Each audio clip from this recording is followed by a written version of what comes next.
It's not just the leads that they should be constantly looking for either. It should be team members.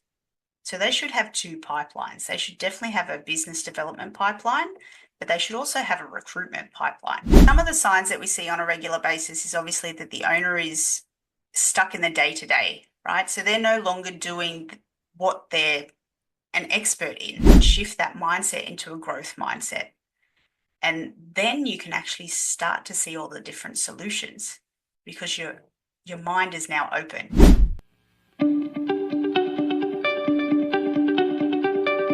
What one key piece of advice would you like to give to all the entrepreneurs and business owners, watching and listening today? Don't wait to get help. Hey, and welcome to another episode of the Business Growth Show. I'm your host, Ethan Cassiotis, and today I have an awesome guest. Her name is Kerrie McGilvray.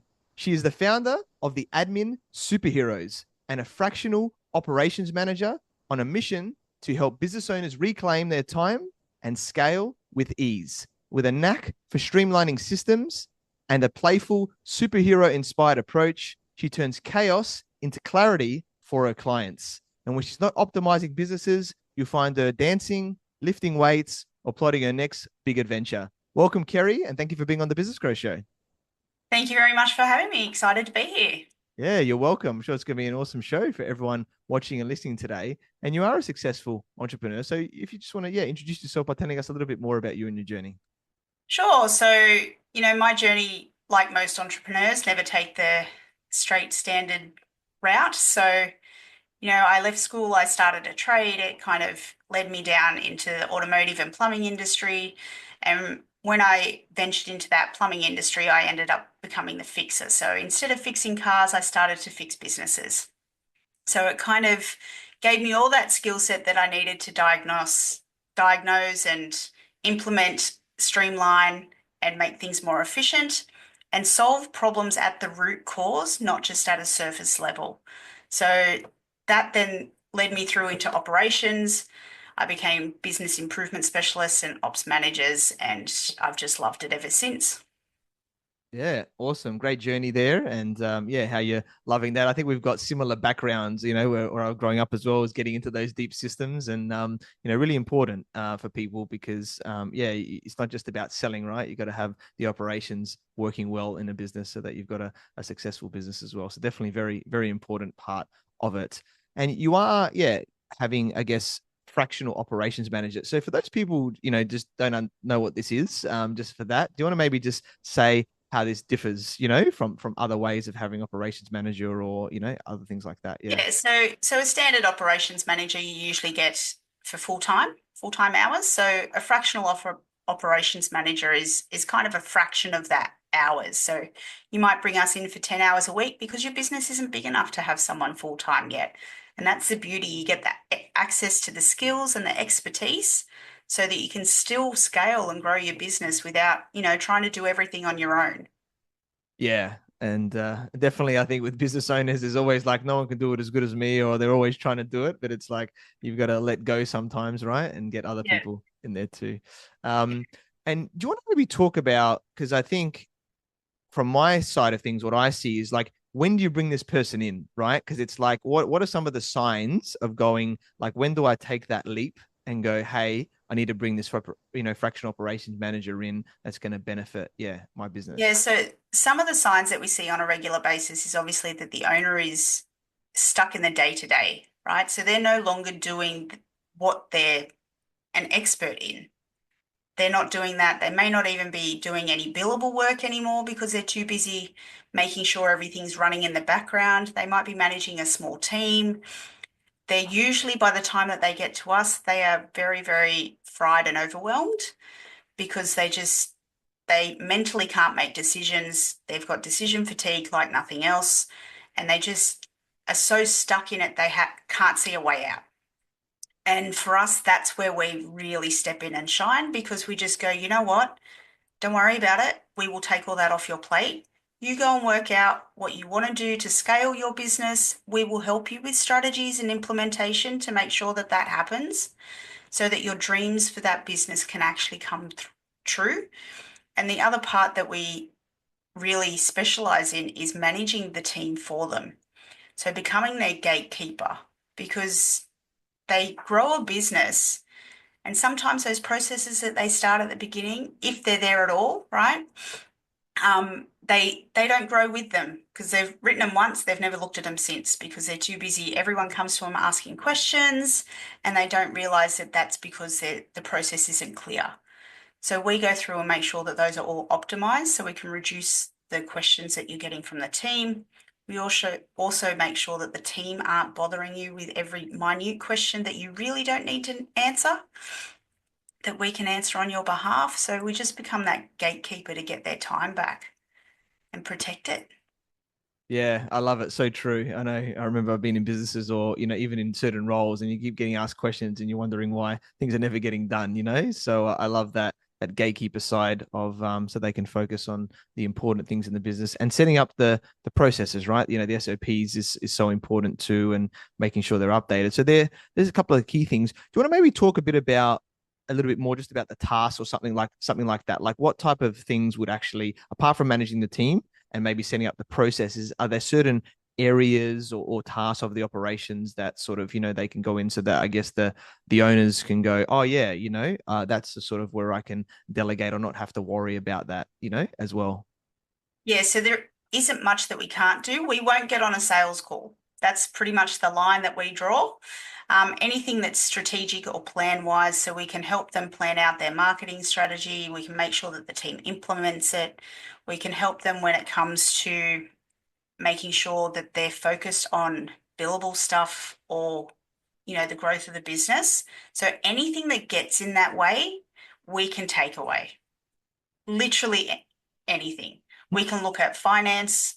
Quite often a lot of business owners have no idea what their financial position is. They don't have good practices around their finances either. So we can teach them what works best for that size business at that level and how to kind of manage their money so that, they don't get to a tax bill and go, oh my God, I have no money, right? So we do all this different kind of reporting. We can give them visibility on the statistics on how the team's going. So it gives them so many different things and includes streamline and look at their tech stack. Like how many people have actually looked at their tech stack since they've started? You know, Everyone's just paying subscriptions left, right, and center, and like, oh, wait, maybe if we just get this one upgraded software, we'd have lower subscription costs and everything would be in one place and we wouldn't have to go all over the place. It wouldn't be so chaotic. So there's all those different things that we can evaluate, and we will bring the problem that they're having. We will come with three different solutions if there is them and a recommendation. So all they've got to do is go, yep, okay, that one. Nice. Yeah, I love that. I love that breaking down, and I'm big on systems as well. And it's funny, I looked at, through your LinkedIn, and I just looked at your background like a while ago, and I noticed what was very similar is that you had a time where you were a pricing analyst and you were an SAP master data specialist. And when I had my original role, I was doing something, I was an analyst and I was the super user, with SAP and stuff like that, right? So I can see a lot of similarities. And when you have a big beast of a system like SAP or SAP, it's like this thing. So once you understand a system like that, it's like you can basically understand any system, right? From there. So it's very powerful skill. And I love that you're giving options and going, hey, what do we look at this? Because a lot of people don't think about that, and it could really streamline as well, what you Yeah, do. absolutely. Funny story about the SAP master data specialist. So I was the only person outside of IT who actually had that access. So it was an access that could completely break the system. And they actually trusted me enough because I understood the system and what impact it had if I changed certain things. So I knew what it would break specifically if I did anything. So it was quite funny that it was always a big joke that I had that access outside of IT and I'm not in IT. And, it was quite funny. Yeah, definitely love it. And this is that, subject matter expert, right? So any role in a business, but ideally, especially with a system, I'm sure you do this. If you implement something, you want someone to be that subject matter expert, right? So that especially not the owner, like ideally they know a decent amount, but then that way, if there's any things that's going on, you've got someone in the team that's upskilled enough to be able to support and do things in the systems as well, right? Yeah, absolutely. And Yeah. all that background and just understanding all those different systems, it's always put me in kind of the unofficial IT person in the business because, everyone will come to me regardless of whatever system it is, and I'll just work it out. Like I just know how to just work it out and troubleshoot and solve it. So I've always been that person, and it doesn't matter whether I'm, teaching a 65-year-old how to use his Teams on his phone while I'm staring at the ceiling and the fans going, because that's how we're doing the video call, right? Or, someone who's just come out of uni who kind of has a much better understanding of tech. I still just problem solve everything. I just can't help it. It awesome. You've got your superpowers, right? And understanding how to do that and from a superhero perspective as well with what you're doing with your business, which I love as well. I'll just quickly share, you told a little funny story as well. With me, growing up, my parents took me to a place at 6 years old called Future Kids to learn, computers at like Windows Yep. 3.1 back in the day and everything like that. So I was grateful, it's a bit like the kids of today, right? As they get onto things earlier, they're obviously very switched on systems. And at my previous company, when we implemented SAP, so we had a previous system, we changed over, and I was the super user for the state there. And there was all these problems, right? And everyone would be like, Ethan, and I was the person that they would come to. And it's like, Ethan, I've tried it 5 times. It's not working. And I'm like, all right, let me come to your desk. I would stand behind them and it would work every time. Right. And it was funny, right? And just recently I had a client that came in and he was telling me like he had his laptop, he had this charger, and it wasn't turning on. So I checked the PowerPoint, like with my charger, like in this room, we're in person. And mine was working. So I go, well, it's not the PowerPoint, right? And I told him the story, and he goes, well, come up, stand behind me. I stood behind him, and his laptop turned on, right? And he was like, no way. And I'm like, I don't know why. Okay, I'm very good with tech. My beliefs around tech are good, right? Because I think from my side, I think there's an energy perspective. If people think they're not good at tech or systems or processes, then that affects the business, right? From a mindset perspective. Are you seeing things like that as well, where you have to change the way people think in a business too? Absolutely. Yeah. So, like, it's really hard for owners to get into the mindset of actually letting that stuff go because, like you said before, no one's going to do it better than us. So, and it's our baby. So they're the kind of mindset that they're in, but they still want to grow. So you kind of got to talk them through that process and be gentle sometimes and allow them the space and energy to just for their nervous system to settle so that they can then release things and trust that their team's actually going to deliver because that's a lot of the issue, right? They've been burnt in the past. Some of their team members weren't so good that they hired because they weren't recruiters. They don't know how to recruit. They just picked someone that they thought was good. So there's all these different things that they go through. By the time they get to us, they're already traumatized. So we have to work with them and their mindset around letting things go in order to scale, because that is truly the only way to do it. It really is. And you have to then shift that mindset into a growth mindset. And then you can actually start to see all the different solutions because your mind is now open. Instead of when you're stuck in the weeds, you can't see the solutions because you're so stuck in the thick of it that all you can see are the problems.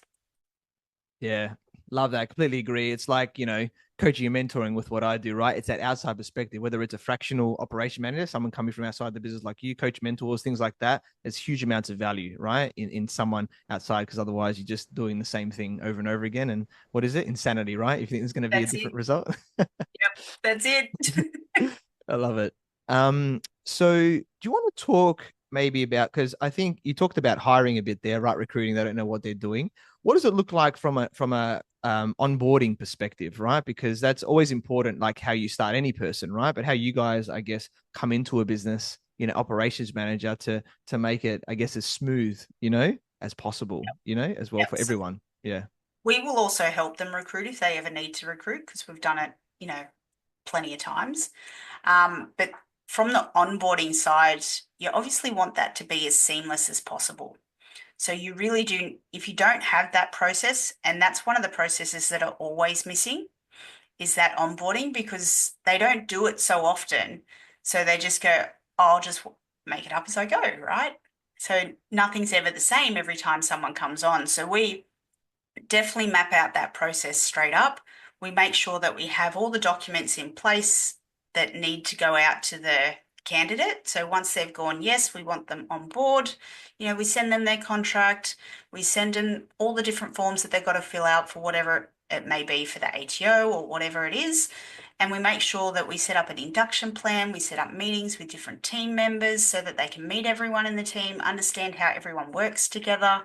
We make sure that they've got plenty of training and support and that they feel really safe and seen. Beautiful. I love that. Very, very powerful and smooth transition and everything like that. And yeah, get everyone on board, right? Which is the main thing, working well as a team.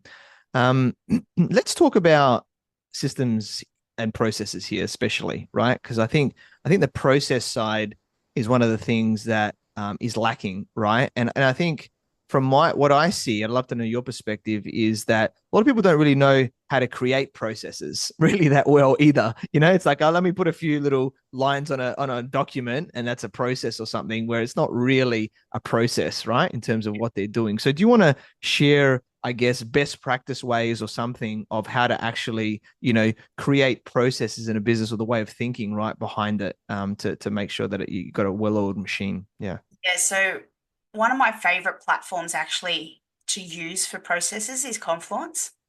So Confluence is a really handy tool to use. It's got templates in there set up already for processes. So you can say, this is step one, step two, who owns that step, so it's very, very clear. You can put in screenshots. I also recommend a video. So like someone doing a loom and talking on the video so that you can hear that too. Um, the other side of that is you need to consider how people actually take in information. So when you write a process, that's why I suggest screenshots and written text together, but also the video, because not everyone, wants to read it. Some people are better watching it and some people are better doing it. So, I mean, you can't really do the doing, but sometimes sitting next to them for the first couple of times that they do that process is really helpful. So always have those different options for them to take that in. The other standard that I kind of like to talk about is that processes are ever evolving and they need to be idiot proof, right? So we can't make the assumption that everybody knows how to use Xero. We need to assume that the person that we're handing this process over to has never used Xero in their life. So if it means, breaking it down to logging in and pressing this button and doing that button and then moving to this screen, and, you need to make it super clear so nothing gets missed. Because some of those processes, you miss one or two steps and the outcome's completely different. But they have to be improved constantly for efficiency. Businesses grow and change, right? Yeah, definitely love that. And I think it's that, like you said, the step by step, everything like that is really important, and especially like if someone, the way I say it to my clients is like, what happens if someone goes for a month holiday overseas, or they're sick or something like that? Because that's when the true test of the process happens, right? In that That's area. right. Yep. And then you're like, oh, this person can't do the role. Well, we probably need to improve that process. Yeah, that's right. It's obviously missing a few bits. Yeah. And we don't want to get to that point, right? Especially if it's a critical thing in the business, and you don't have that support, or, someone leaves, you want to make sure that, whoever you're hiring can easily step into that role, right? And everything's, Right. yeah. You need to write it so you can hand it to anybody at no matter what skill level they're at, and they can still go through that process and perform the work. Yeah, love it. Love the tool, love the process there. And I guess one little thing that I like to say to my clients too is, yeah, just like screen record, like even if you're showing someone and you're just talking through the steps, right? That's the only difference, because you're still you're going to do the job anyway. You're going to do the process. So you just got to talk as you do it, right? And then it's Yep. And there's some really cool tools out there. Actually, I think Scribe was one of them that you can do that. You can screen record and then it will pull out all the screenshots and write the process. So you don't have to be a genius to write processes anymore, but you do have to understand what's written and whether it's missed anything. So you still have to go over it and make sure that you make it efficient, but there's so many tools out there at the moment that can make that a lot easier. Yeah. And I love the world we're in now with tech, with systems, with AI, all this type of stuff, right? It's really changing the game of how we can do things a lot more efficiently. Um, Before we go into AI, because we could talk about that, for a while, but let's talk about systems here.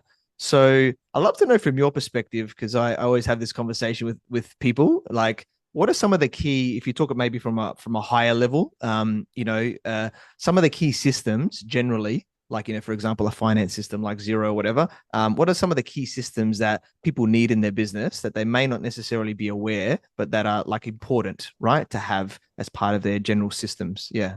Yeah, so zero is obviously the most common for finance. And the other thing that I would really stress with that is that whatever other systems that you use, you want to make sure that things integrate. That's so important because you don't want to put an invoice in zero and then have to go over to your client software and then enter it manually again, right?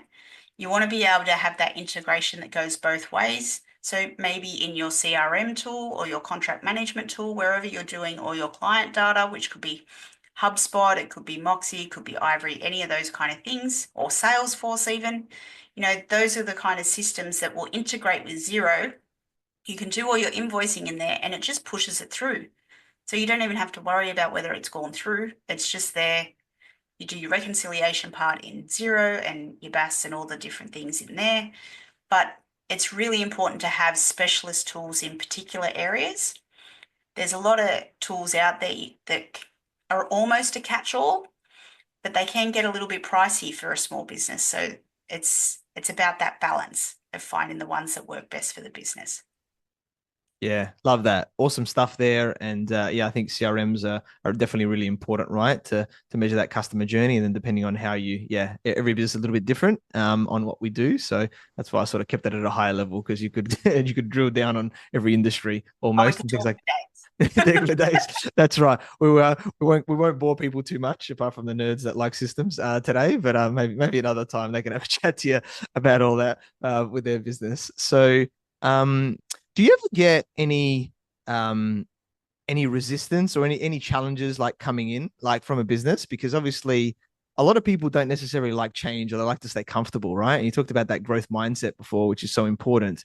And definitely from the business owner, obviously it's definitely needed. But some of the team members, maybe they've always done things a certain way. They've been there for a while, things like that. And then, someone like yourself or your team are coming in to sort of change the operational side. Is there ever any areas there where there has to be a bit of a change approach and things like that with how team members are working? There can be a lot of change that happens when we come into the business because, they've been flying by the seat of their pants for so long and making it up as they go that, we kind of come in. But one of the things that we do as soon as we come into a company is we have a meeting with every team member and we ask them directly what's working, what isn't. And we get that data from them. We say, we're not here to change everything, we're here to make things better. And if that requires change, then that's great and it'll be a benefit to you. But in order to do that, I need your help and support to do that. And usually coming in with that approach, they're really open and honest and they'll tell you the things that drive them bananas every day. Because, maybe it's a system issue or maybe it's a training issue. Maybe they just don't know how to use that software properly. So they're doing some workaround just to make it work and don't realize that they've just got to do 3 extra steps in the system and the system will do it for them. So we go through all those different things with them. We make sure that they're sitting in the seat that they want to be sitting in because that's the other part. They get hired for one thing and then all of a sudden they got 10 other things on their plate that wasn't in their job description when they started. And they're like, oh, actually, I really don't like those things. So we go through all that to make sure that sometimes we rejig the team if need be, if that's what's required, because they need to be the right people in the right seats. Yeah, definitely. Completely agree. And I love that, yeah, you've got that element and looking at what they are. Are you doing any like personality tests or things like this with team members to see sort of where they're Oh, at as well? the businesses that we work with, probably not so much. They're not big enough to be doing personality tests. Um, but we do evaluations on the people that are there. So we will check in and see, we can tell. So we're all ex-corporate operations managers, me and my team, and we've dealt with people for a very long time. We know what they're like. We can tell if they're growth mindset or they're fixed. We can tell if they're not the right person for the business, if it was, like a hire that was just off the cuff and probably not the best idea, but it might not be that they're not the best for the business, they're just in the wrong spot. So we work through all those different things because we've done structures and all different kinds of things within corporate. So it's very easy for us to see that without going down the personality test path because they can get quite expensive for a small business. Yeah, definitely on how deep they go. And that's right. You can't, use experience, right? When you can analyze people, everything like that with the experience, it's definitely the best way. Because it's an art and a science type of thing as well with people, right? We're not machines, right? We're not robots, yeah. No, not yet. Not yet. That's right. I don't know, Elon Musk with his chips in the head or something like that. We'll see at some point. But for now, we're all good in that way. Nice. Now, some people might be thinking, oh yeah, obviously, like, you're getting like a specialist, right? Like you guys are specialists, you're going to come in because sometimes when you hire an operations manager, like you said in the past, maybe they weren't that good, they didn't know what they were doing, right? So you're paying maybe a little bit more of a premium, but you're getting a lot higher quality, and you're going to get someone that's really going to implement everything that's needed to be done, right, with you guys in the business. Yep. At some, ideally, that works long term for a business, but they may grow out potentially, right, of that, especially if they're growing fast. So what does it look like, with that area there of a business owner going, okay, well, maybe it's time for me to find someone, that's more of a full-time, operations manager from there. Yeah, we actually get really excited when that happens. So for us, that means we've done our job. So we've supported the business until they need a full timer. And when that is the case, and we usually bring that to them. So when they start hitting about 30 hours with our business, that's when we start to have those conversations. And then we kind of talk to them about it. And if they're on board with it, we will help them recruit our replacement. We have no problem doing that. We will train our replacement, all those different things, because in our eyes, that means we've been a success and we've gotten the business to where we wanted to get them to so that they could do that and grow. Yeah, amazing. Love that. Love that growth abundance mindset that you have, right? And I'm sure they'll be very thankful, and a lot of good will come back from that as well in the business. And then you continue to train them like you said and everything like that, right? It's not like you're saying bye. It's it's a great transition so that you're setting them up for success. Yeah, and then sometimes they'll keep us around on a ad hoc basis for consulting, whatever it may be. But usually that doesn't last that long because, if we've recruited well enough, they really won't need us. That's Yeah. the point. Yeah, definitely. Awesome. Um, I always like to think about, I guess, failures or mistakes or things like that. Like there's a lot of them that you see in business. So what are maybe some of these, failures or mistakes that you've seen people in businesses happen? Because it's always nice to learn from them. Oh, there's plenty of them, right? Where do you start? One of the biggest one is definitely the finances. So I've come into multiple businesses and they haven't had a good structure set up for managing their money, that they get a tax bill and they really freak out because they don't have the money. So that's one of the biggest failures that I've seen because then they have to go into the payment plan with the ATO and that's just painful. The other biggest failure is that they don't recruit well. So, and then they get stuck because they don't know how to offboard either or manage them out. So that's really tough. Another one is that they drop the ball in business development. So they get to a point where they've got all the clients that them and their team can handle, and then they just go, I just can't deal with BD because I've got no one to think about who can take that work. And, so they drop the ball, and then a client may leave for whatever reason. And then all of a sudden they've got these mouths to feed and less clients, and then no leads in their pipeline. So that's one of the other really big parts that I see that comes across. And another one with the finances is obviously around subscriptions. People have subscriptions from 10 years ago because they don't look at them, they just keep paying them. So, they just don't do that analytics side of what's actually going in and out of the business. They're probably the biggest things that I see that are the failures. Yeah, I love that. So amazing points, right? The money side, the most important, right? To pay people and have a profitable business. Then the people side, you can't do it by yourself, right? Like that. And then, yeah, those other elements as well. So important with, yeah, getting the business like that lead flow. I see that as well. It's like they get all these clients and they go to deliver, and then it's like, oh wait, I should be still doing that. And it's like a seesaw effect when it should be a consistent thing. But it's not just the leads that they should be constantly looking for either. It should be team members. So they should have two pipelines. They should definitely have a business development pipeline, but they should also have a recruitment pipeline so that you've had conversations with these people in the past. And when you're ready to go, they're ready to come. So, and then it's like that.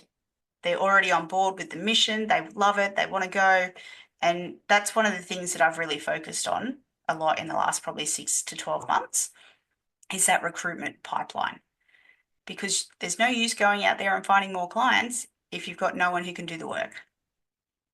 Yeah, I love that. So powerful because yeah, it makes sense, right? You're building up all the leads and the sales on this side. You got to be able to deliver on it. So you got to build that up as well, so that you can easily flick that button when Yep. needed and preempt things as you're measuring everything, right? Which I'm sure you guys are doing in the business as well. So love that. Really, really powerful stuff. Yeah, you shared yeah, so much gold with us here today, Kerrie. I love it. And I guess as we're starting to wrap up, what one key piece of advice would you like to give to all the entrepreneurs and business owners, watching and listening today? Yeah, don't wait to get help is the biggest piece of advice. Always reach out sooner rather than later.